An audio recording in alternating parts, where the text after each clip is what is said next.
Imagina que algunas especies en el universo sobreviven gracias a su fuerza, otras gracias a su astucia, y la humanidad, en cambio, sobrevive gracias a algo más simple y mucho más peligroso: la certeza de estar en lo correcto. Un humano que ama, que odia, que lucha o que canta, lo hará hasta el final. Ese es su mayor defecto y también la razón por la que nadie puede detenerlos. ¿Te interesa? Entonces te va a encantar la siguiente historia. La humanidad es horriblemente, interminablemente, tontamente comprometida. Eso los convierte en una de las razas alienígenas más peligrosas que he encontrado. Son criaturas pequeñas, pálidas y sin mucho color ni ornamentación. Enfréntalos a los monstruos en las arenas de apuestas de las colonias exteriores con nada más que su propia piel y caerán en cuestión de momentos.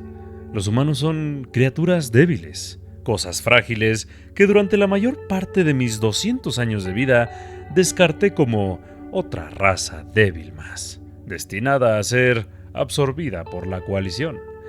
Hasta el día en que, vendiendo mis mercancías en el mercado de una colonia exterior, lejos de la autoridad de la coalición, donde no me pedirían licencias ni comprobantes de venta de mis productos, vi a un humano.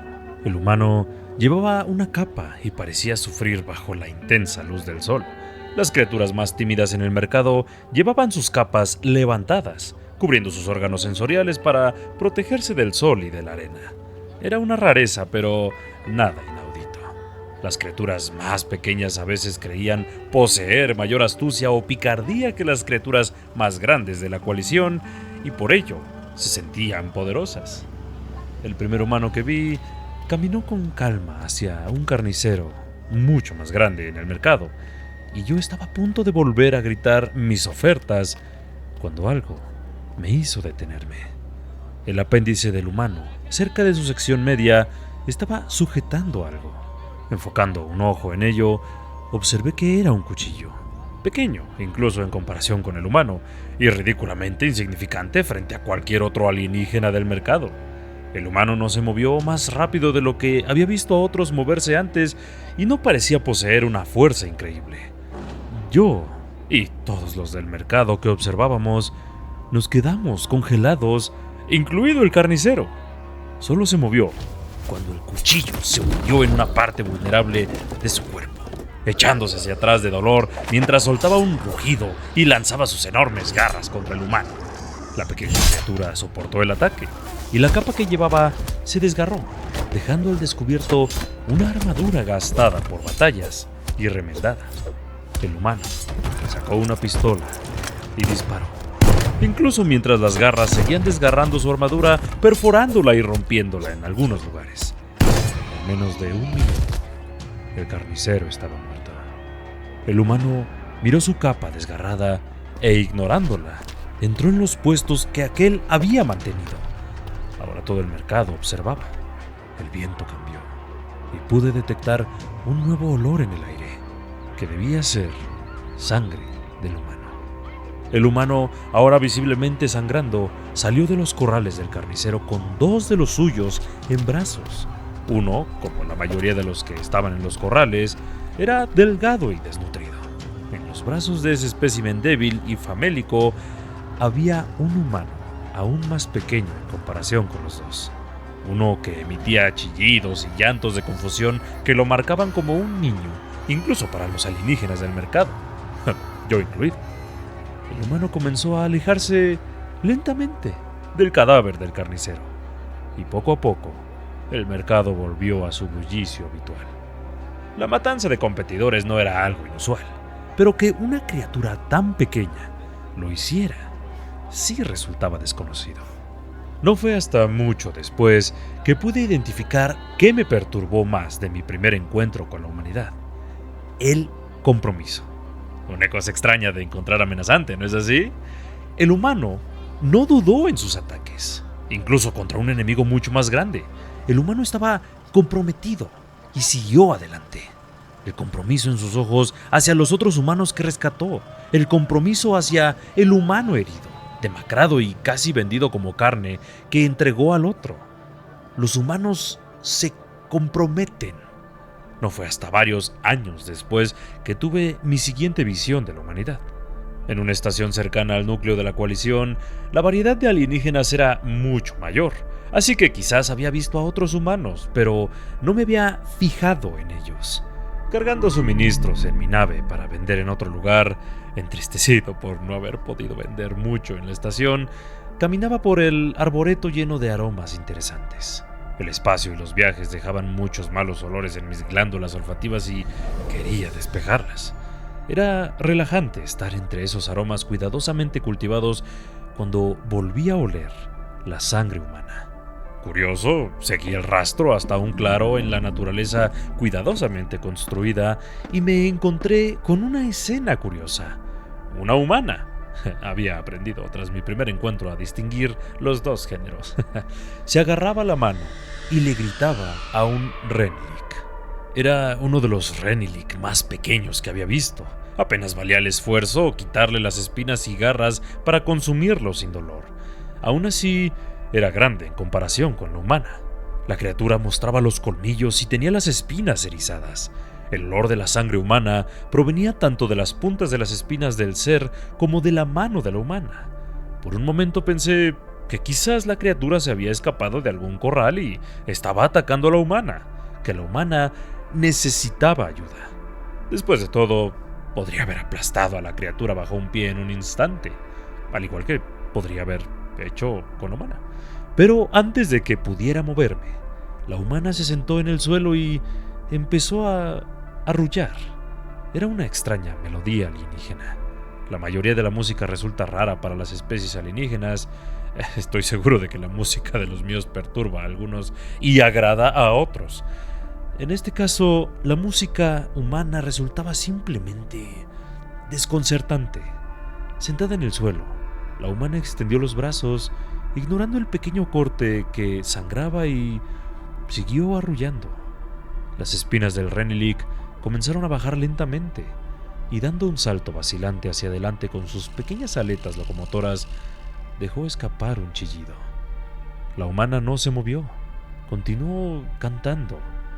Yo observé aún más curioso mientras el Renilic avanzaba lentamente, otra vez. Sus espinas se bajaban más de lo que jamás había visto en uno de los suyos, haciéndolo parecer casi plano. Al llegar hasta la humana, el Renilic se arrastró lentamente hasta su regazo y la humana, aún ignorando su pequeño corte, comenzó a acariciar sus púas. No parecía importarle el peligro que representaban las puntas ni el daño que la pequeña criatura le había causado. Lentamente, comencé a moverme otra vez, con mis sentidos olfativos y los curiosos olores a mi alrededor prácticamente olvidados. Me encontraba frente a este nuevo dilema. La humana miraba a aquella fea criatura comestible como si fuera un niño. Le cantaba y lo calmaba como si fuese inteligente. Estaba comprometida con él. Un último relato, lo prometo. Por un impulso, y buscando vender mis mercancías en algún lugar nuevo, recordé mis encuentros y lo extraño de la humanidad. Por lo visto, lo que había observado hasta ahora era solo una mínima parte de las rarezas que esa especie podía ofrecer, así que dirigí mi nave hacia los pocos sistemas que ocupaban. Tuve algunos encuentros con la rareza de la humanidad, pero el mayor y más perturbador fue la pelea entre dos de ellos. Los humanos son criaturas sociales y como tales poseen una compleja jerarquía social. Están gobernados por esta jerarquía tanto como cualquier otra especie. Decir que son menos complejos o más complejos que otros no es algo que me corresponda afirmar. Pero cuando esta jerarquía se quiebra, cuando dos humanos que creen tener la razón chocan, el resultado es perturbador. Estaba yo vendiendo mis mercancías en un mundo colonia de la humanidad. La colonia se encontraba en medio de un ciclo electoral de la coalición y los humanos estaban eligiendo a su representante. Había dos grandes facciones y las manifestaciones públicas de ambas eran comunes en la plaza del mercado. Ningún candidato buscaba limitar el comercio exterior, así que apenas me interesaba. Los dos grupos habían estado discutiendo, lanzándose palabras durante días. Yo estaba satisfecho con ello, pues en medio del caos gastaban sus créditos con facilidad. Sin embargo, las tensiones estallaron cuando alguien de un bando lanzó una piedra. Una simple piedra, un arma primitiva que la mayoría de las especies había empuñado y abandonado. Pero para los humanos sigue siendo un arma. Y nada es más peligroso que un humano que sabe que tiene la razón y se le da un motivo para atacar. Yo observé con desconcierto cómo los dos bandos se atacaban con una ferocidad que avergonzaría incluso a la mayor de las especies guerreras. Cada lado tenía razón, cada lado sabía que la tenía, cada lado estaba convencido de que el otro estaba equivocado. Por eso eran enemigos a destruir. Y una vez lanzada la primera piedra, ya no era un concurso de palabras o retórica, sino de puños y brutalidad. Miren, relato estas interacciones con la humanidad como una forma de advertirles que los humanos siempre tienen razón. Creen estar siempre del lado de la justicia. Un humano comprometido con una acción, ya sea tan simple como vengar a un ser querido, domesticar a una criatura salvaje o sostener una postura política, está comprometido hasta el final. Una vez que sus mentes han tomado una decisión, no cambian. No sé lo suficiente como para decir si esto es bueno o malo, pero lo ofrezco solo como una advertencia. Si este consejo de especies desea atacar a la humanidad y tomar lo que ellos creen que les pertenece, debemos estar igualmente comprometidos. Los humanos estarán en lo correcto y nosotros en lo equivocado. Nada de lo que digamos cambiará esto. Y no podremos retroceder porque ellos solo reconocen a otros tan comprometidos como ellos mismos. Si vacilamos, si dudamos, ellos ganarán. Así que yo le quiero preguntar a este consejo, ¿estamos realmente comprometidos?